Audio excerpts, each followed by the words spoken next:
Pittsburgh Steelers fans, it is time once again for another edition of the Curtain Call podcast. My name is Michael Beck, deputy editor of BehindTheSteelCurtain.com, joined as by, with always, Geoffrey Benedict. Geoffrey, how you doing tonight? I'm doing good, Mike. Doing good.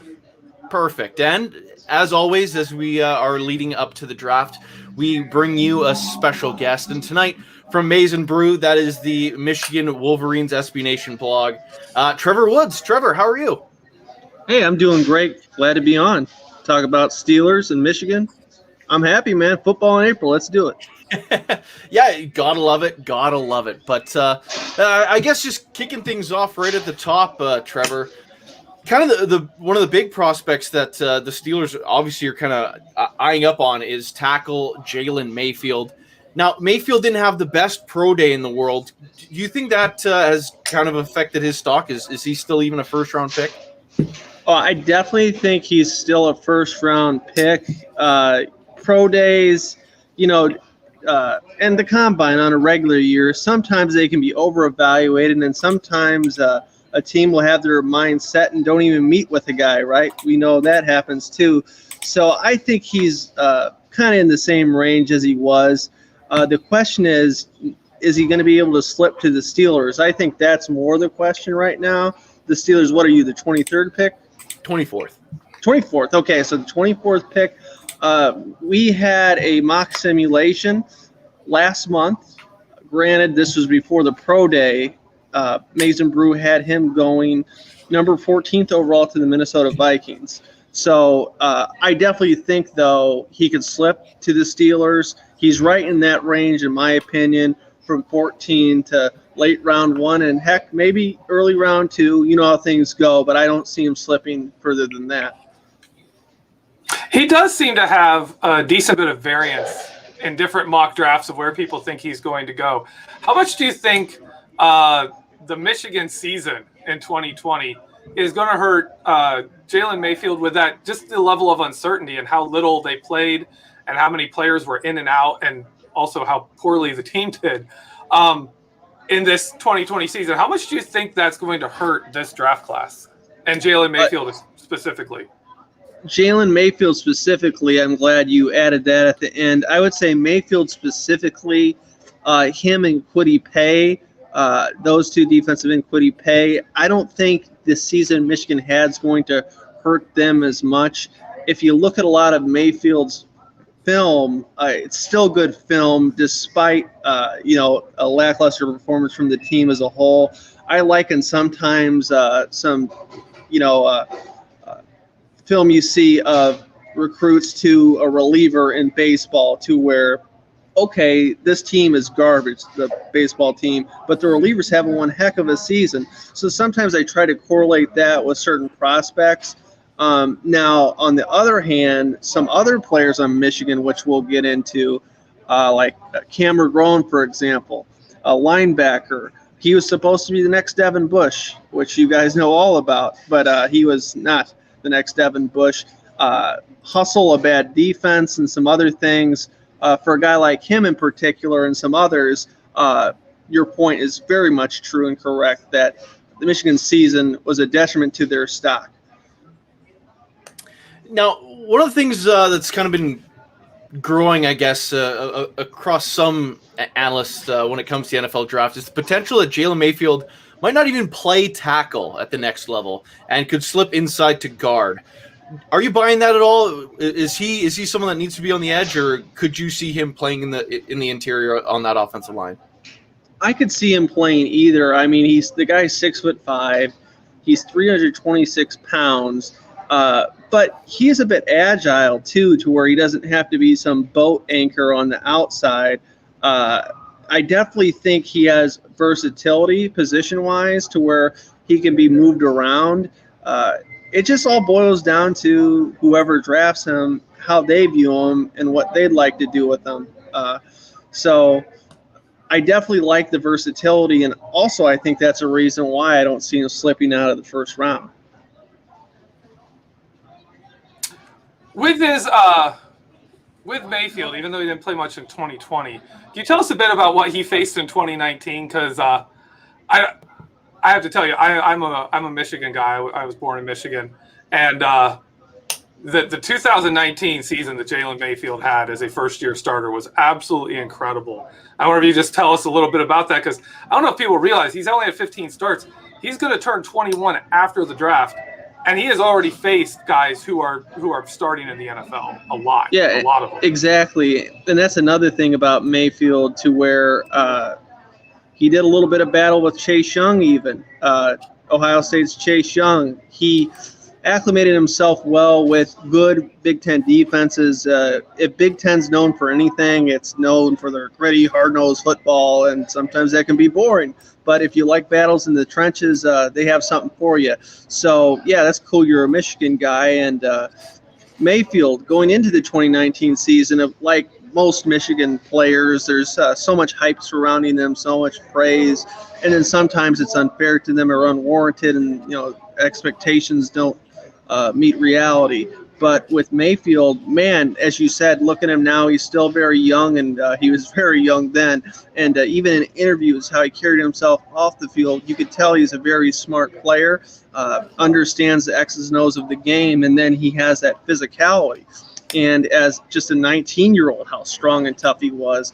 And the game didn't look too hard for him, and he caught up to Big Ten defense speed quickly. He was definitely a bright spot in 2019, and is a reason why Michigan even went to not the best bowl in the world, but they were leading Alabama at halftime in the Citrus Bowl. Obviously, a really bad year in 2020 and all that for Michigan, but Michigan was okay in 2019, and Mayfield's a big reason why. When it comes to Jalen Mayfield, I got one more question for him, and specifically when it comes to the other tackles of this draft class. I'm not sure how much you know the other guys, but right now it really seems like there's a clear-cut top three with those tackles. The next 10, it seems like it could be any of those names going in any particular order. So, Trevor, I want you to defend your guy. Why should Jalen Mayfield be the fourth tackle taken off that board? Well, part of the reason is what Geoffrey just outlined. Look, he has experience, he has a resume, but still, only 15. So it's kind of paradoxical. It's like he doesn't have a lot, but all the 15 games is still enough to say, hey, look at this guy, look at what he did, look what he accomplished. And then what a team's getting is still a young guy, not somebody who's 23, 24 coming out of college. He's a very good player now, and he can grow further in the NFL. But I think he can have success from day one in the NFL too. Now, as far as what differentiates him from others, it's so hard to play that game because we live in retrospect anytime we're talking about the NFL draft. I mean, look at the quarterbacks right now too. I mean, some people think Justin Fields could slip to number 10, number 11, and think rightfully so. Others think that's absolutely crazy to happen. So evaluations are so subjective across the board, and only true objectivity comes a couple years down the road. But heck, anywhere between, like I said, pick 14 and early round 2, I think, is good value for Mayfield. So moving on from Mayfield, Kwity Paye. Tell us a little bit about him. He's I think he kind of flew under the radar for a while, and then he's all over the place. You hear people that are super high on him. You hear people that are like, nah. Tell us about Kwity Paye. Yeah, Kwity Paye, another really strong physical specimen. The perception is he will be able to get after the quarterback and also help in the run game as well. The detriment for Paye would be as you were alluding to earlier, Geoffrey, is how Michigan's performed defensively the past couple of years. And Don Brown, he's fired now, the previous defensive coordinator. He didn't always necessarily utilize people correctly in the ways he should have. Point would be Rashawn Gary, who's now doing quite well, starting to come into his own for the Green Bay Packers. If you look at his sack numbers, and stuff at Michigan, it just wasn't that great. What they asked him to do didn't correlate to these eye-popping numbers.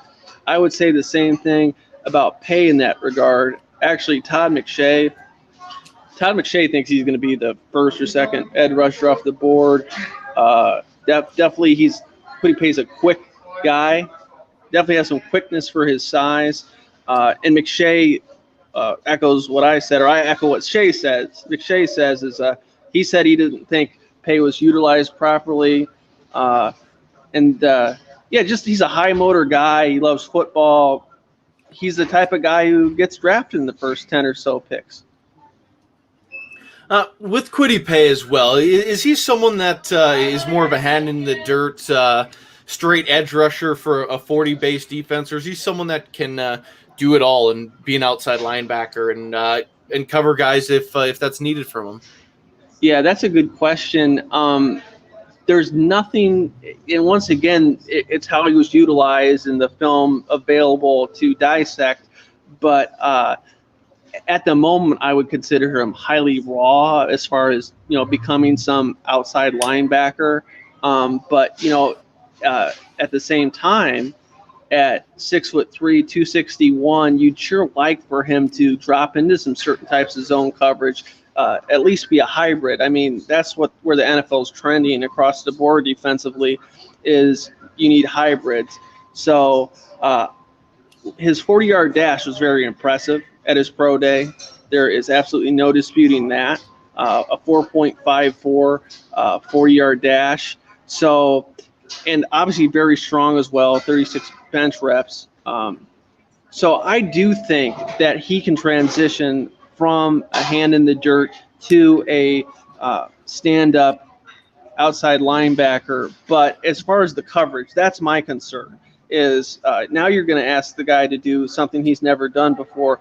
However, we've seen a lot of examples throughout time to where guys who were used to one thing, hand in the dirt in college, they make that transition pretty smoothly, at least by year 2, year 3 of their career. But he's definitely raw in that area right now. How would you rank Paye as a run defender? Because if he comes to let's say he falls all the way to 24 and the Steelers decide to go that direction, which it's unlikely either of these things happen. But how would he play as a run defender? How did he show up in setting the edge, in run defense? Yeah, that's a good question. I say mixed results on his rushing prowess, his rushing awareness. Definitely sometimes he get caught flat-footed and stuff, and on counters on the flip side to where actually he's not being caught flat-footed. He's over pursuing, and then he's not maintaining his gap. So with that said, you're going to find plenty of film where he sheds his man, he's in the proper place, he contains, he sets the edge, he gets help, or he makes the solo tackle. But right now, his strength is being a pass rusher. Is Kwity Paye the top prospect coming out of Michigan this year? Yeah, I would. You know what? Mayfield, though, isn't too far behind, and he's young. So, to me, honestly, I said the retrospect 2 years from now thing a minute ago, but Paye will be the first one off the board, put it that way. But Mayfield can end up having the better career of the two. Moving on to people who will actually have a much better chance of being there when the Steelers pick. Nico Collins. Nico Collins, another athletic freak of a wide receiver from Michigan. There seems to be a good string of these big athletic wide receivers from Michigan, but so far, none of them have really taken off in the NFL. Is this a Jim Harbaugh wide receiver curse? Is this the system that they use at Michigan, or is this just none of the other guys have been this good, and Nico Collins could be the first to really break that streak of guys who haven't really hit it off in the NFL? Yeah, granted, 6th-round pick Donovan Peoples-Jones started doing decent for the Browns last year, but you're totally right. Harbaugh's been there 6 seasons now, and off the top of anybody's head, whether they're a Michigan fan or otherwise, they can't really name, look at this receiver doing so good in the NFL. So spot on there. Can Collins break that trend? I would say he might be the best receiver the Harbaugh's had entering the NFL draft to this point. And actually, some of his attributes and some of the things to his game remind me of a more raw version of a Chase Claypool. Nico Collins is 6'4", he's 215 pounds, ran a 4.4340. I believe Claypool's 40-yard dash is 4.42. So they're around the same size and speed. Claypool, I think, coming out of college was a step ahead of him in as far as his development. It obviously didn't help Collins opting out of the 2020 season, but he was able to impress people at the Senior Bowl during his time there. I think he has quite a bit of potential and a high ceiling in the NFL. He's already a guy who is very good at catching the football, and that might sound silly, but a lot of prospects get drafted who are fast but simply can't catch or can't catch well, or are inclined to let the ball hit their chest before trying to put hands on it. Collins is very strong hands. He's ready to grab that football, and I think that's an asset. He's definitely a deep threat, averaged, I believe, over 19 yards per catch in his Michigan career. So you have that there. As far as his route tree, that is raw and very much in development. But I think in the right situation, we could see Collins develop quite well. There's a lot to like about the guy. What kind of position do you see Collins playing? Is he more of a slot, or is he someone that should be playing on the outside? He should be playing on the outside. Now, granted, I do think he's better than some 6'4" guys at cutting into the inside of the field, be it a tightly contested slant route or gaining some separation with mesh concepts. But to me, he is right now more of a straight line runner. Let's just get this guy down the field. Let's see if he can out-muscle some press coverage on a weaker corner and gain some separation and then track the football, which he actually tracks footballs quite well, which can be quite difficult if your money-making ability is the deep catch. So, for right now, definitely an outside guy. He needs to have more shiftiness with his feet and have a little more groove to his step. Otherwise, he's never going to be a big asset as a slot receiver on the inside. So at Michigan, and with the Steelers, run blocking is something wide receivers have to do. Does Nico Collins stand out as a guy that could give you value even as like a rookie if he's a depth receiver, if he's not the number one guy, if you are trying him in that slot? Is he a guy that brings you some run blocking? Is he a guy who can go, put a hat on a safety, and also special teams? Does he bring any value there? I don't think he's going to have value on special teams. I don't think a team would utilize him on special teams as a gunner or a punt returner. But the blocking question is a very good one, and I think he does hold value as a blocking receiver. He was even quoted before in one of his availabilities through the years how he takes pride in being a blocker. Of course, he lost some battles. Not every receiver can be Larry Fitzgerald or Hines Ward and be, an amazing Hall of Famer and a blocking receiver. But for a guy who's going to be a rookie this year, I liked what he did in college in that regard. Now, transitioning to Cam McGrone, obviously having watched Devin Bush play back in his Michigan days, I'm curious whether or not you think McGrone is someone who could play beside a Devin Bush, or do those two styles clash? They don't clash, but actually I was thinking about this earlier today. Obviously, I knew I was going to talk to you guys, but I think McGrone would be a perfect the Steelers would be a perfect spot for him. Now, I have my skepticism about him, but I think being around Bush again would do him wonders. McGrone, he had trouble communicating last year with his other linebackers and safeties, linemen, and there's definitely too much miscommunication.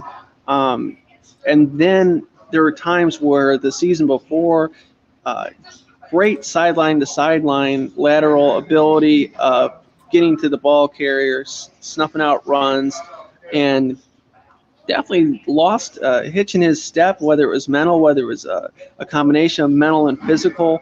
I definitely think some of this film from this past season would concern scouts. With that said, if you look at some of his film from 2019, some really great film.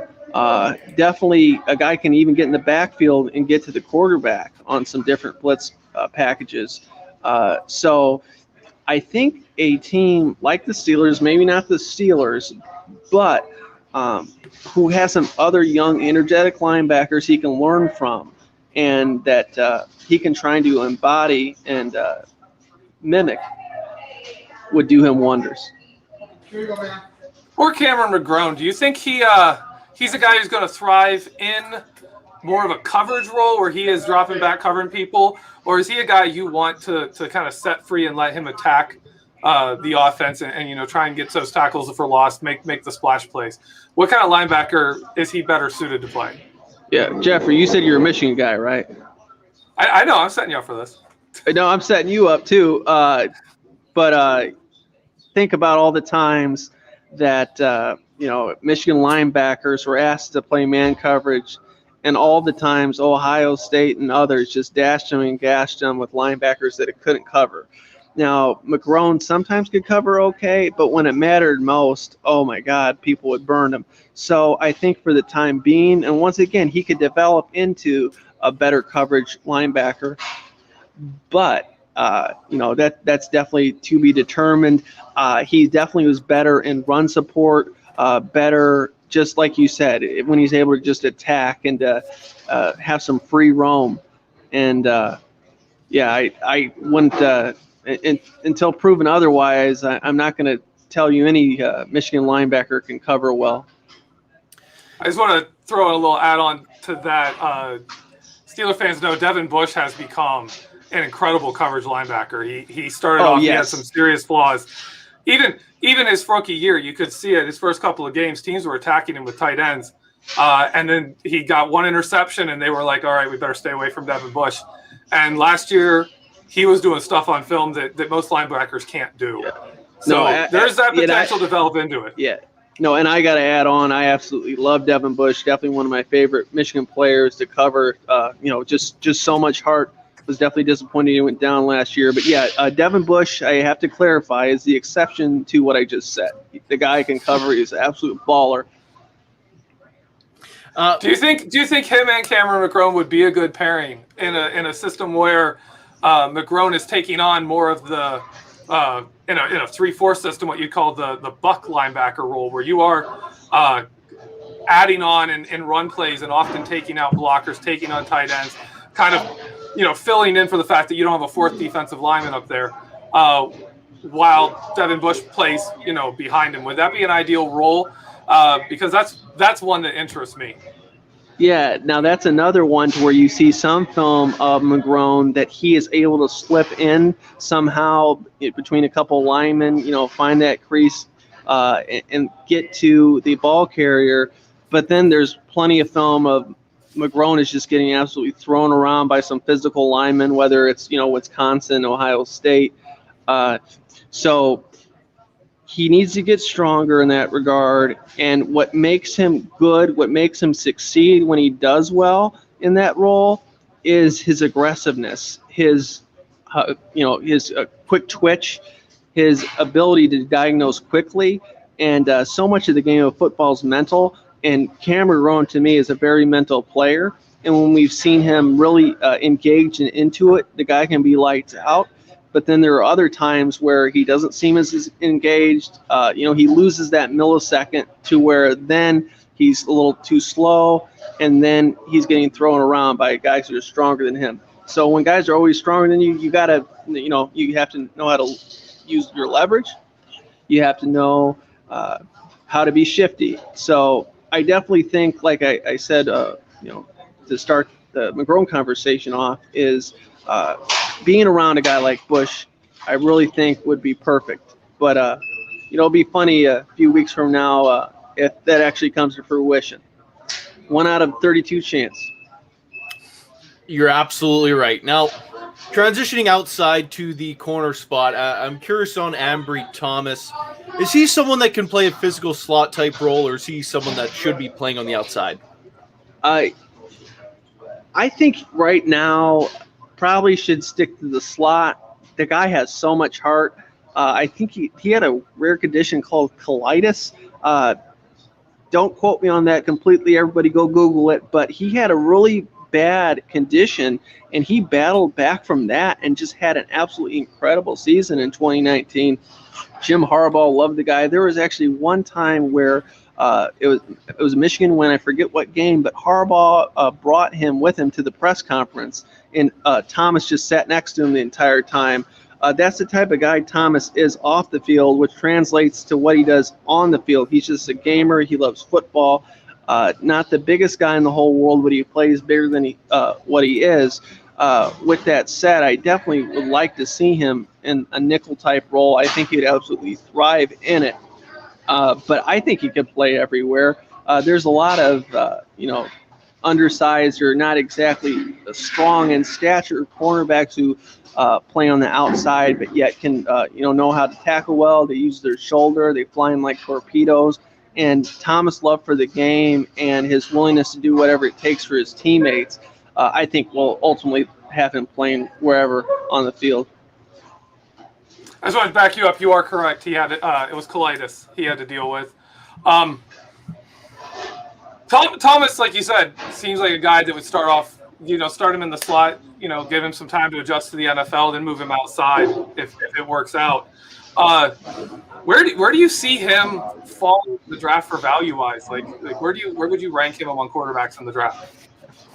I would rank him, to me, I'd put him in the late second, early third round range. It's hard telling with him. I mean, anytime a player opts out, it just has me thinking that whether it's right or wrong, and of course, anybody who opted out of the season, I'm not questioning it, but it still hurts the evaluation process from a scouting perspective from these teams and executives. So the question really would be, did he do enough? Did he do enough in his previous time at Michigan to where teams are willing to take him in round 2 or early round 3? Because those are still, highly coveted picks. I say yes. I say if you just look at his body of work and you don't factor in 2020 and the opt-out at all, I think there's plenty enough for somebody to go along and give him a shot. He was playing good talent in the Big Ten. A lot of time you see all these corners from these rinky-dink schools get drafted in round 2 just because of one specific attribute. It's a 6'3" corner, or he ran a 4.33, but can he cover? And Thomas definitely can. He's a smart guy, and I think his off-the-field attributes and his love of the game, I would be shocked to see him not go before the middle of round 3. Now, we are getting to the top of your time, Trevor, but I do want to ask you about Ben Mason. Is he someone who's a fullback? Is he a tight end? Is he a defensive lineman? Can you break down Ben Mason and what he can do in the NFL? Yeah, it's so cool you saved the best for last. And I'm actually so glad you even asked about him at all, because fullbacks are getting phased out, man. That can't happen. But no, he's not a defensive lineman. To me, Mason is a prototypical fullback, and then has a lot of upside, in my opinion, as an H-back. Mason, he's showed he could run some decent routes, enough speed to warrant being a H-back at times. And I definitely think he could do a little bit of damage catching the football as well. but he is one heck of a blocker. The guy is just as hard-nosed as it gets. He could have played with no helmet in 1930 and absolutely destroyed people and been the Bronco Nagurski of that day. I have no doubt. But, times change. Running back position's gotten faster. But, no, this guy belongs in the NFL. I think he's going to stick around the NFL for quite some time. I remember a couple of years ago I talked to Phil Steele, ESPN analyst, always has a college football preview magazine, and he was saying how he thinks back then a couple of years ago that Mason's going to be the best fullback that will come out of whatever draft he's in. And now fast forward a couple of years later, here's the issue is if you look at Mason's stats, he was not utilized properly. He had no business being on the defensive side of the ball. The guy is an exceptional fullback, but then Michigan brought in a offensive coordinator in Josh Gaddis who went to a spread system and then forgot what a fullback is. They had trouble running the football, but Gaddis still never really utilized Mason a whole lot. And then guess what, guys? When Mason was in the game as a fullback, Michigan's running game got better. But guess what? They never figured it out. And that's just a little bit of a shame because of what it could have done for Michigan and their run game and their offense, but just what it could have done for Mason's college football career. So that's disappointing, but I am very high on Ben Mason, and any team who gets him is very wise, and their running game is going to get better because of it. I absolutely guarantee it. I don't guarantee a whole lot when it comes to evaluating prospects. I just want to throw in real quick before I have to let you go. Mason as a fullback, does he have any versatility to play in line as a tight end? Could he play in an H-back role? Our new offensive coordinator is Matt Canada, who worked with Derek White in Wisconsin, was with Maryland when they torched the Buckeyes and nearly beat them in overtime. He uses a lot of H-backs and wings backs. Is that a position that Ben Mason could fill, along with fullback, to make him a guy who could be a valuable player for the Steelers, and maybe be a replacement in the future for Derek White? Yeah, no, I completely agree. I think Mason would be best utilized in the NFL as a fullback, H-back, whatever the package, the game situation calls for. He could fill both of those roles. He has enough ability to be a pass catcher, to be an H-back, a traditional tight end, no. But you get him in motion where the opposing defenses don't necessarily know whether he's going to block or if he's rolling out for a catch. I think he could definitely be a major asset, and his blocking abilities are definitely without question. So I think it would be a very good fit for a team like the Steelers or any team that says, hey, we could definitely use a H-back and a fullback all in one. Awesome. Trevor, before we let you go, is there anything you want to plug? No, man. Just, I write for Maize and Brew, also on the SB Nation Network. And no, that's it. My name's Trevor Woods. I definitely appreciate you guys. And I have Steelers fans in the family, and they'll be happy to hear some conversation that I had with some Steelers guys. So thank you for that. Hey, our pleasure. Thank you for joining the program. All right. Take care, guys. See you, Trevor. See you, man. Now, for everyone listening here on YouTube and Facebook, just hang tight. We were going to jump into a quick couple-second break. Everyone listening on the podcast platform side, just click over to part 2 now. Geoffrey and I will continue along in a pretty big day in Steelers Nation, some signings, some rumors. We'll get to all that in the second part of our podcast, so just hang tight.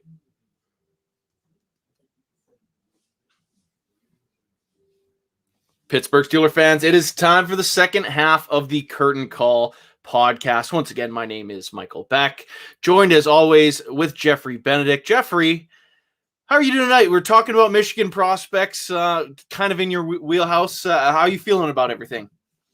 I don't know if you could tell. I really want the Steelers to pick up Ben Mason. He is the exact kind of player the Steeler fans would absolutely love. When he touches the ball, he becomes a human missile. His first few steps have such power and speed, and he just crashes. And I mean, literally crashes into the line like a truck and just takes people out. He is incredible. He's one of those dudes that he plays football because he wants to hit people. Like James Harrison is a fullback kind of a thing.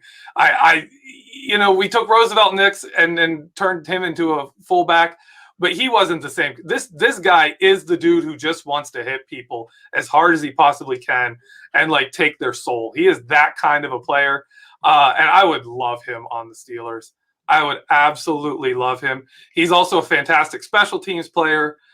So people who sit there and look at Derek Watt and are like, why is he on the roster? Well, you could pick up Ben Mason, 7th round pick, undrafted free agent possibly, and make that replacement. He would be incredible. I'd love to have him on the team. Uh-oh. You there, Mike? Oh, geez, that was a pretty big cutoff. Are we back? Can you hear me? Yeah, I can hear you now. Sorry about that. That was weird. But the big news of the day, we can get into that now. Vince Williams is signing with the Pittsburgh Steelers after his release a month ago. All of a sudden, Vince Williams finds himself back in the center of the Steelers defense. What are your initial thoughts on that, Geoffrey? I'm surprised. I was a little surprised, but the Steelers had opened that spot, that run stuffer, aggressive linebacker. I was really I know you were too, looking forward to getting a younger, more athletic version of a Vince Williams, someone who could be more attacking and also bring more athleticism. But this kind of locks down their linebacker room. They got 4 linebackers now again, and the good news, the reason I think it can work is when Robert Spillane has talked, he talked about how the Steelers told him to work on his coverage, work on his what they call hug blitzing, which is like a green dog blitz.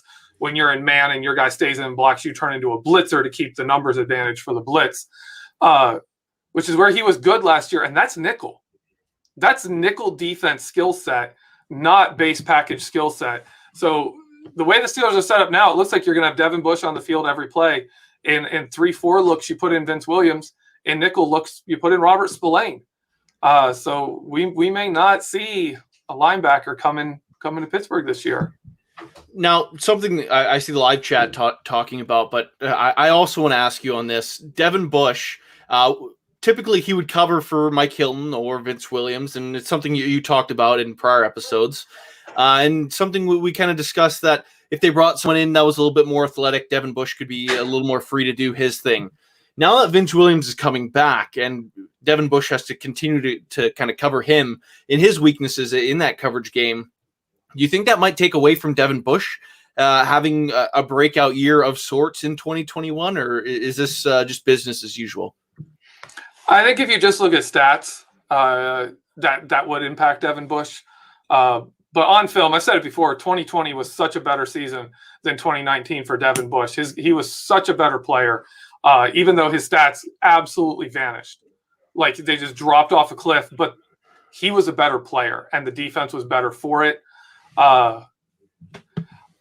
Vince is going to be interesting. It'll be especially interesting to see how this affects what the Steelers do with that slot cornerback, because no, I'm saying that, but at the same time, I'm going to tell you, I don't think Vince Williams plays a nickel anymore. I think he is a base package linebacker, and Robert Spillane takes over those nickel responsibilities. So I don't think – I'm kind of on the fly here, but I don't really think you'll see much difference. I mean, 2019, it was Bush playing with Williams. Like he didn't play with Mark Barron. So it's still Vince Williams and Devin Bush. And the Steelers can cover for one liability in the passing game at linebacker. They do that really well with either of their safeties. Either Minka or Terrell Edmonds do a great job of helping those linebackers. So it'll work. I know I'm kind of torn because I love Vince Williams as a player, as a person in the room, as a leader in the locker room. Absolutely love him. And at the same time, like you'd like to see someone younger, more athletic take that role. Yeah, and to me, I kind of see it as this team trying to fill some holes just because this draft, there's still a bunch of positions that they got to fill, some primary backup spots that has to be kind of loaded up with talent. So kind of adding another body into the mix is something that is something that kind of lets them be a little bit more free when we come to the draft. But speaking of that draft, is Vince Williams re-signing completely eliminate the opportunity for them to be drafting someone at all? Could they sign someone? Is this linebacker room kind of locked down now? I think it really is, especially for early rounds. You could see, I think someone in the third or fourth round, you could see them pick up somebody that they can sit there and say, hey, you know what, give them a year or two with Vince Williams, give him some time behind Devin Bush and let him develop. But I think it eliminates kind of going round one. I know we've been fans of the Zaven Collins pick, but if you pick up a Zaven Collins, where are you splitting snaps? Robert Spillane deserves time on the field. You're going to have to play Vince. Vince is not going to come back and do nothing. So for me, yeah, I think it really does change that, which isn't a bad thing because we still need a center. We still need a running back. There's just nobody there. Yeah. Geez. Before we get to that, one last thing with the inside linebackers. Avery Williamson, he has his little cryptic post changing his photos to the Steelers logo again. Could they bring Avery Williamson back into the fold, just run 4 or 5 deep at inside linebacker and just have a big rotation? To me, I think it might be possible because we got 17 games now. Just there's nothing wrong with having depth. If it's a cheap deal, do you still think it's possible, or do you think that that cryptic tweet might have been about, or that cryptic Instagram post, I should say, is about something unrelated to Williamson re-signing with the Steelers? I don't know. I see how you would think Vince Williams signing like that, because he did that, then Vince Williams signed. So I don't know if that was the moment the Steelers reached out to both and were like, look, this is what we're offering. We'll see. We'll offer both these guys a cheap contract and see if they bite or something. I don't know if they went that route. I can't imagine Avery Williamson coming here. I mean, he just came off. He had a big contract. He played a lot of snaps, and then he kind of fell out of favor as the defense changed in New York, comes to Pittsburgh, plays in a gap, and really not knowing the defense at all. Really came in and played with, and they had to change the linebacker roles entirely just because he doesn't know what he's doing here. He was joined in the middle of the season. Is to get him back and have that chance at him learning the season would have been a good move. I just don't know if he would be willing to sign for the kind of money that is going to be available with the Steelers having 3 guys that they like 3 known commodities. They're not going to pay number 4. The 4th guy is not going to get paid much money, and you're not going to get much promise of snaps either. Devin Bush is going to play 100% of the snaps if he's there. He's going to play every single snap that he can.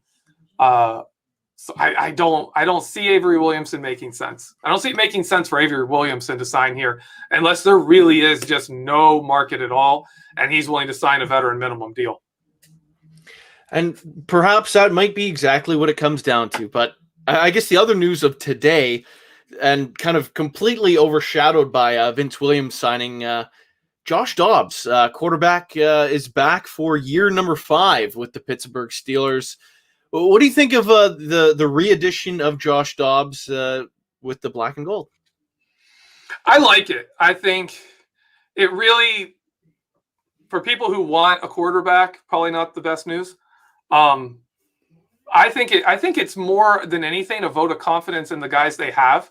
You want a 4th quarterback for camp, and Josh Dobbs, in my opinion, is the right kind of quarterback to push a Dwayne Haskins. He's not going to match Dwayne Haskins' talent, but the questions on Dwayne Haskins aren't, does he have talent? The questions are, where's his head at in the game?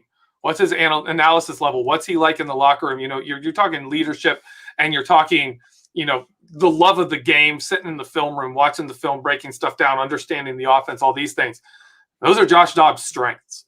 Josh Dobbs isn't the greatest passer, but he does that to the point that he's, a guy Ben Roethlisberger likes because he can rely on him. So to me, he's an insurance policy should Dwayne Haskins cause them any problems and they have to get rid of, and Haskins, they cut ties with him. And he's also the kind of guy to push Dwayne Haskins in the film room, kind of be that guy who's like, try and keep up here, kid. Like let's go. It's it's time for you to learn this. It's time for you really. It's your third season. You need to have this stuff down. So I think Josh Dobbs is actually the perfect kind of addition to push him.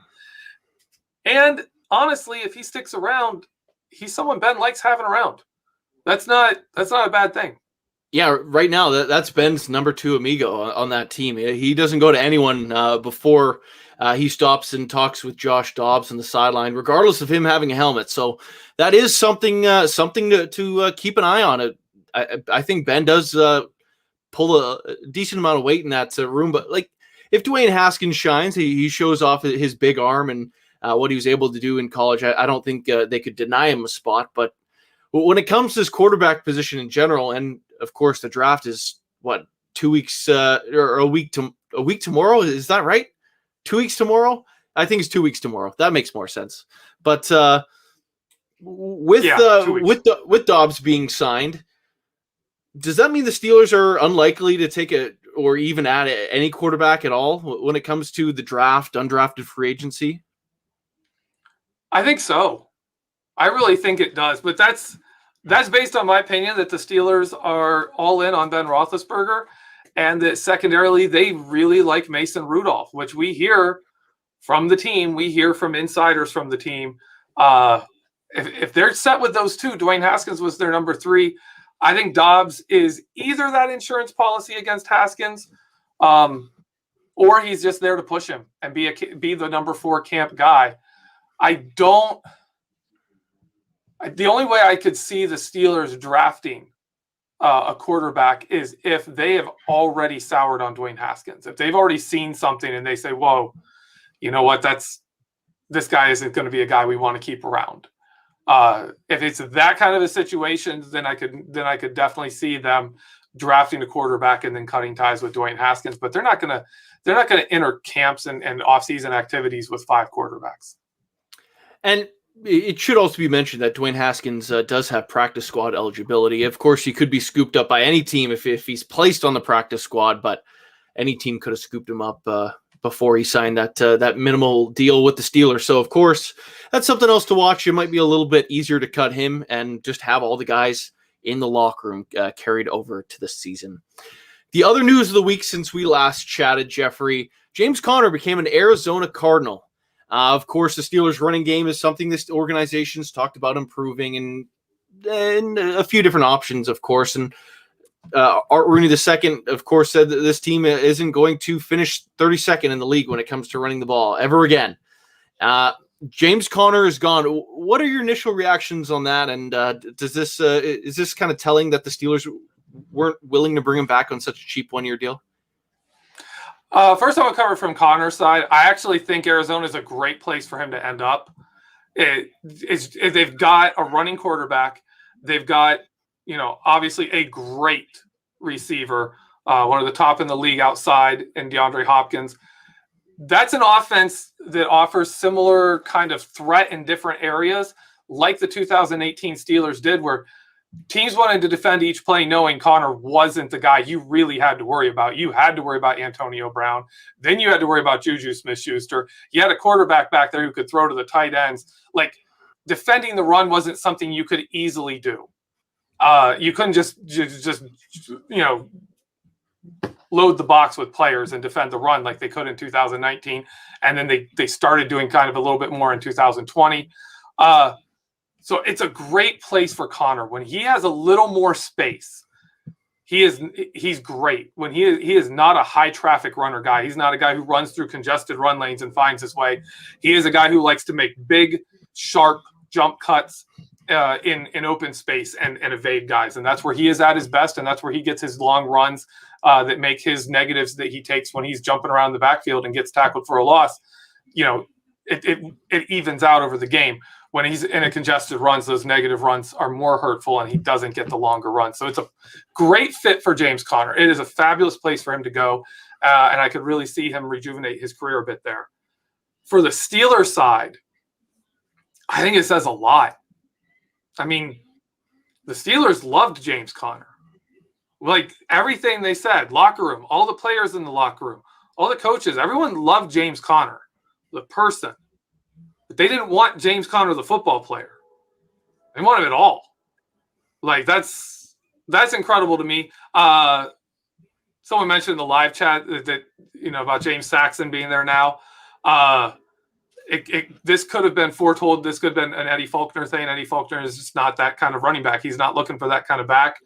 But they don't want him, and that is interesting to me, considering you think back over the years. James Conner is one of the best running backs that Matt Canada's ever coached. He's one of the guys that had some of the most success of any of Matt Canada's running backs was James Conner, and they're letting him walk for almost nothing.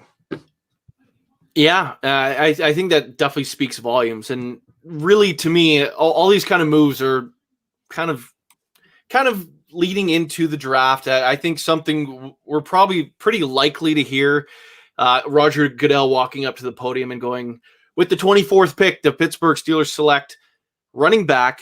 Is that something you're putting stock in these days, Geoffrey? Yeah, really. Yeah. Like, we don't have a running back. Like we've got, 4, number 2 guys, number 3 guys. We got depth. We don't have any starters. So you've got to get a starter. You've got to get a guy to carry the load from day one. That's really, I am not a fan of the Steelers taking a running back in round 1, but that is looking more and more like something they may be just planning to do. To me, what became worrisome is James Conner was the insurance policy. If the guy they wanted in the first round wasn't there, or if they didn't see the value of a running back in the first round, and then all the top guys were gone by 55, they could always just work their way back to James Conner, have a fine running back, just someone who can get the job done for another year when he's healthy. Now that James Conner is gone, now all of a sudden I'm thinking, well, the Steelers have kind of painted themselves into a corner. Say at 18, the Miami Dolphins take Najee Harris, and heck, the New York Jets fall in love with Travis Etienne. Now all of a sudden, do the Steelers have to panic and take Javonte Williams 24th? Or are they that level of handcuffed? Like, what are your kind of thoughts on this? Do they have to take a running back at 24? Because it seems like there's no other option. I don't think it is. If someone falls, I think you'll still see, like, let's say a Darisaw fell, and you had, like, it wouldn't matter, like, who's there that you would take over him. I think there are those players in situations. Steelers aren't going to panic and force a pick in the first round, I hope. I think I honestly think drafting a running back in the first round is like drafting Artie Burns in the first round. It's that kind of a move. It's not the move. It isn't the move. But let's say something does drop and they skip running back in the first round, and then they come to the second round and the names are gone. The real guys are gone, and now you're looking at, do we draft a third or fourth round running back in the second round, or do we risk not getting one of the names at all and ending up going into the season with Benny Snell as your best running back? That's not a good situation. But I'm going to go back to something I've been saying for a long time. In the run game, it's scheme first, offensive line second, running back third. So if you have to pick between a running back and a really good starting center, you're taking the center. If you are picking between a running back and a position where that position really matters more than running back does, running back has been so devalued in the NFL. Do you take the running back? No, you don't. If you have to, you roll into this season with Ballage and McFarland and Snell and Edmonds. I mean, like, if you have to, you do that. You don't reach. Please don't reach, Steelers. Yeah, that's where it gets really tough, especially now that I'm thinking back to Art Rooney II's year-ending press conference. He said the Steelers would be adding a new quarterback to this team. And all of a sudden, is the new quarterback just Josh Dobbs, the guy that was there, but he just didn't have a contract? He said the Steelers weren't going to have the 32nd ranked running attack. Now that there's no free agent options available for bell cow backs, are they handcuffed into reaching on someone, or could they get screwed out of drafting a running back at all? what do you make of all this? Is there any worry that the Steelers organization might have kind of gambled on some positions still being there and kind of fallen flat on their face, or is there still some sort of a plan? I think the biggest takeaway I have from it is, again, Dan Rooney was the greatest owner in sports history, possibly all sports, definitely in the NFL. Art II isn't that guy, right? And that doesn't mean he's not good. That doesn't mean he can't be a good owner. But would Dan Rooney say things like that? Dan Rooney wasn't a guy who would be like, we're going to add a name to that. We're going to add a quarterback to the room, and we're going to focus on running the ball, and we're never going to be that bad again. That's just stuff Dan Rooney would never say, because you can't guarantee that. Are you going to add a name no matter how stupid it gets? You can pull a Dan Snyder thing and be like, we need a quarterback no matter who it is. I don't care if they stink. Sign them. Get a name and just throw money at them. Like, you're not going to do that stuff. You can't control all the rest of the stuff around you. You just have to make the best of it you can every year. So for me, the first thing is Art Rooney needs to learn things not to say. Like, just don't say those things, because then Steeler fans look at it and they're like, you said we were going to improve this. You said we were going to fix this, and it's not fixed. You didn't do anything. Like, what's going on with this franchise? And that's needless. That's needless. The Steelers need to approach this and make the best of a season where the salary cap is just stupid. The free agency is bizarre because of it. And teams are in these situations. Teams are in situations where they just have holes on their roster that they may not be able to fill. And that's just how it is. Now, when we get to the 24th overall pick, let's just put a hypothetical out there. The top 3 tackles are gone. Darisaw, Slater, Sewell. They're gone. Everyone else is still available. The top centers are still available, and all the running backs are still there. Let's just even say Jeremiah Owusu-Koramoah is there. Zaven Collins is there. Who's the pick? Are they going running back if that's the situation they're looking at? No, I don't think you go running back there. I don't think you do. If there's one of the really good cornerbacks there, that's a possibility. That's a strong possibility for the Steelers. But I don't see running back. If the top centers are there, that's tough to pass on. That's really tough to pass on a center or a player of bigger impact. Yeah, it's kind of an interesting spot to find this team in right now. But when it comes to the rest of free agency before the draft, the next 2 weeks, of course, the Steelers kind of surprised us by making a couple moves today. Could they fill out the rest of the roster by making a couple more free agent moves? Honestly, today's moves, to me, I feel like they're not done yet. Yeah, we could see some. We could see a few moves. Right now, they're really filling those depth spots, which so I wouldn't be surprised if you see a veteran edge player, outside linebacker come in. I'm not sold on Cassius Marsh as a potential number 3 guy. And, that's it. If you don't find someone in the draft, Cassius Marsh is your number 3 outside linebacker. So I could see that position. Tight end, obviously, we could still use as number 2 tight end. There's some positions out there that the Steelers could really look at and say, hey, we'll bring in this guy who's a veteran and can be a backup. All right, so we are at the top of our show here. Geoffrey, is there anything you want to plug or any other closing thoughts you want to get out before we hang up the line? Yeah, Dave Schofield and I, Vertex hit today with Kalen Ballage.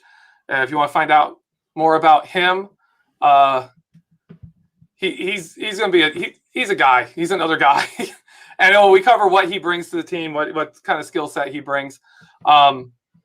I've got an ongoing series with Kevin Smith about where we talk about how different offensive players at different positions fit the Steelers offense. Quarterbacks came out this week. We're working on offensive line for next week. So look forward to that. Awesome. Now, before we get out, I also want to remind you that Behind the Steel Curtain, we have a ton of great content coming out in anticipation of the draft and on draft day itself, all 3 days of the draft. There's going to be a ton of podcasts that we're going we're going to be doing some stuff live. We're going to be doing some roundtables, review, mock drafts over the coming weeks. I'm telling you, it's going to be an exciting time over on the website and here on the podcast platform. So make sure you're checking out Behind the Steel Curtain. Make sure you're following all the social media pages. You can find that by searching Behind the Steel Curtain or BT Steel Curtain. We will pop up verified on Twitter and Facebook. So it should be fairly easy to come across those pages. But as we get to the end here, I just want to thank each and every one of you for tuning in with Geoffrey and myself, and we will catch you guys next week.